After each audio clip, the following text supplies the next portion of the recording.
Hey guys, Anthony, 4x4 Adventures. No excuses, okay? You take it off-road, you hit the rough tracks, the dirt, the mud, the dust. There's no excuses not to keep the vehicle clean, as you can see here. Gets a bit dusty from time to time, but you know, at the end of the day, I've spent about 15 minutes to hose the mud off, a 10-minute car wash. This time I went to the extreme. I took the mats out, gave those a wash down. I gave the interior a compressed air blowout and a wipe down, and it comes up really nice. So I'd say 1 hour in total, and it's easy to keep the vehicle clean. It's all part of looking after it. No excuses after if you want to use the vehicle off-road in those rough conditions, you're going to need to look after it. So you're going to need to take a look under it every now and then also. So you can see the pressure washer marks on the tyres, you know, so you got the old Wombat mud and you got the pressure washer marks because I want the wheels clean, rotors clean, brakes, pads.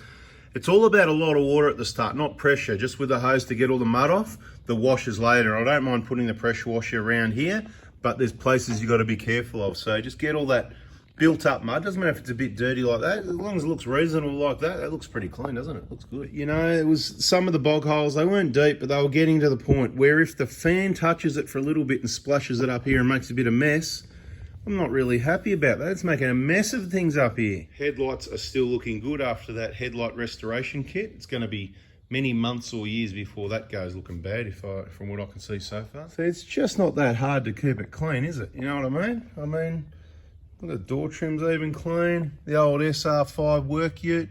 So it'll get dirty again. Pretty much always leave the recovery kits ready to go. This is the essential off-road recovery kit, whatever, from Sabre, you know, the one that's about $1,000 worth, and that's the safe stuff that's going to last you forever if you look after it. Maybe not, depends how much you use it, of course, but the way we try not to use it. We got the rough and tough, what came with the King's winch is what we got on there at the moment. But the point is, it's nice and clean. We got all the dirt off. We're going to get off the brakes and all this what normally sits around in the chassis and all the wheel arches and falls off, makes mess, gets in places, and you sort of can't really see what's going on with things when it's dirty, can you? So anyway, no excuse, just clean it up. Know that if you do the off-road, you do the dust, you do the mud, you need to clean it and you need to check things. So that's what we're going to do next. We're going to put it up and have a quick check over because it's been through a fair bit of mud, a few too many bog holes, a little bit of mud debris left over. You can see that there. That's not really cool, is it, right? But yeah, that's all right. That'll fall off and it'll get done in the next wash. That's why I said we didn't spend too long on it, but I want a 5-minute job, you know? It needs to be really easy to clean under those side steps. I don't really spend 10 minutes on each side step. It's ridiculous. Waste of water too, waste of time. Anyway, I thought it'd be a good opportunity after a quick clean but decent clean to have a look around underneath the vehicle for bits that I missed, to show you guys bits you might be missing so that we can all learn and make sure we don't miss those bits, and a few things to check perhaps after a trip like this. So let's get it up there and have a bit of a look around, see what we can find. Okay, just started in there to get the light comes on automatically on this thing, but it's got to start off in the dark, you know, I can't manually override. Now, a couple of bits we've missed. So a bit of mud sitting there, right? So we've got the caps off because I know that mud gets in here anyway, but so I want extra water to be able to get in that hole, and this hole here. These wheel cylinders are so dodgy actually. I reckon that's fluid leaking out the thread of the, yeah, can you see that? See, it's worth a check. See that wetness there? Not cool, huh? We keep an eye on that, but I'm pretty sure, let's compare to this side. So that one's not looking wet, is it? And brake fluid, so brake fluid absorbs water. This has just been washed down with water. So what the is going on with wetness around this bleeder here, right? You know, I mean, it should be seeding in at the bottom. Needs wheel cylinders anyway, so I think I might just get wheel cylinders sooner rather than later. I wasn't in a hurry. See up underneath the tray, you can see mud up in there as well, the parts that missed the mud flap. So something we've got to check is your diff breathers. There's nothing wrong with these. You just need to make sure they don't get, you know, you can spray some bit of brake cleaner up under there if you need to. Okay, all the diff, we've done a pretty good clean-up job on that. Everything's clean and dry at this end. Let's have a look as far as the cleaning went up underneath, under the side steps. Not too bad actually for a quick job, but I like to be thorough, but I know I'm going to have missed bits somewhere, right? So there's mud sitting over these calipers a bit. So I did wash the inside. You got to get down under the front of the vehicle and shoot your hose all in this direction, all up around, all around here. Your bash plate, right? And of course, similar sort of thing up here all over your suspension components. And then really you want to have a look, because you're going to go, these bog holes, they've got all leaves and crap in them that don't sort of necessarily flush out with a hose, and you know, things get in around, up around calipers in there, right? So you got to have a bit of a look around. There's a bit of mud sitting there, right? So more water, and that just dissolves that and it falls out. You can have a look at all your brakes. Sometimes sticks and stones and things can get in around your calipers, you get scraping sounds. So there's a cost to using your vehicle off-road a lot, and that is you need to check it more often and keep an eye on things, how things are going. And that's what I'm just doing now, trying to give you an idea. We pulled a bit of a leaf out the other side, but just having a look, because sometimes there can be little sticks, could just go through that hole. You know, I'm sort of looking for something a bit bizarre like that, so you can go, wow, oh yeah, right. Right, everything's looking good. All the CV boots, looking for sticks, holes, right? Because if you've been off-road, you could have copped a stick in there. It's a tiny little hole and the grease is going to come out slowly. At this point, you could replace the boot or even repair the boot. You know, the little RTV trick we've talked about. Oh, you're not on 4x4 diesel? You might want to get on the other channel. 4x4 diesel. You can check you're not leaking any oil and your sump plug's still there, but that's not going to have gone anywhere.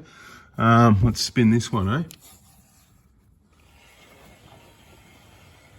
It's all pretty good. Okay.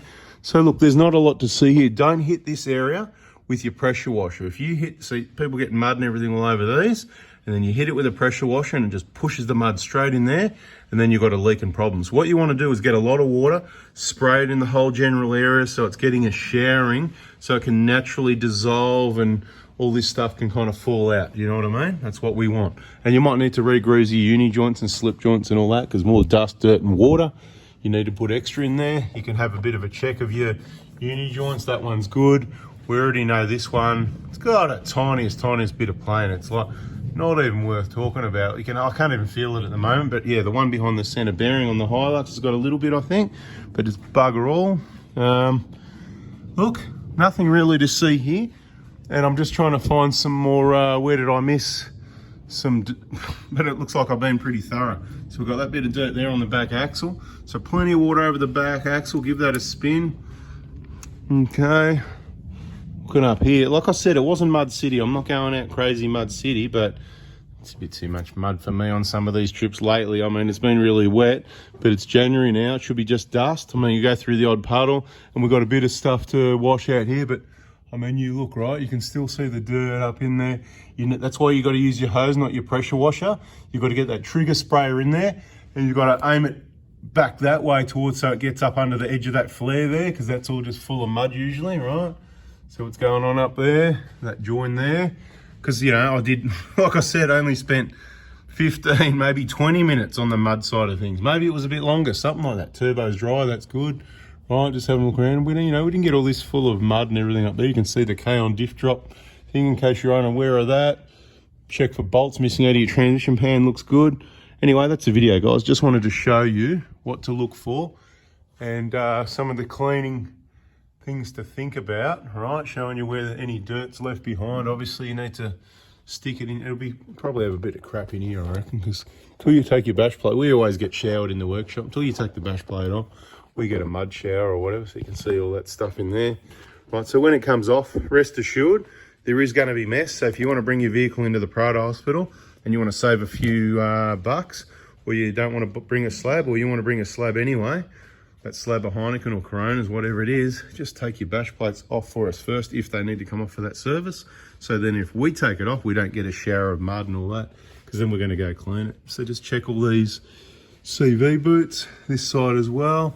Spin around, just look for little dobs of grease. If there's a little dob, you'll see a little hole somewhere. Right, this is your off-road inspection, not a general mechanical inspection, just looking for what mud and water, what damage it could have done. So yeah, when we drop the diff, you can see the mark from that clamp up there has moved down about an inch. So the breather's come down a little bit, but that's your front diff breather up there, about the middle of the picture now. Right, that one up there. Yeah, happy days, whatever. Right, I think we're done. See a little bit of mud sitting there. Just showing you where the water goes, where the truck wash, whatever. Avoid pressure around where your seals are going to go and around, you know, like don't whack this too hard with too much pressure, you know. That's why I always say use the hose to get the mud off. Any moving parts where you could be possibly pushing it into seals. With the Dobbinsons, the brake lines are maxed out at full extension. That's the design, so that you don't have to modify those, but you've got maximum. So obviously the vehicle's not sitting like that all the time, but when it temporarily does that, right, there's a little bit more movement there. They are very strong, never had a problem, so don't be, I just thought I'd throw that in there in case people are worried. Anyway, that's the video. I hope you liked it. Hope that helps you. Reality of full driving, you need to monitor these things. Thanks for watching. Talk to you soon. Catch you on the next videos. Ciao.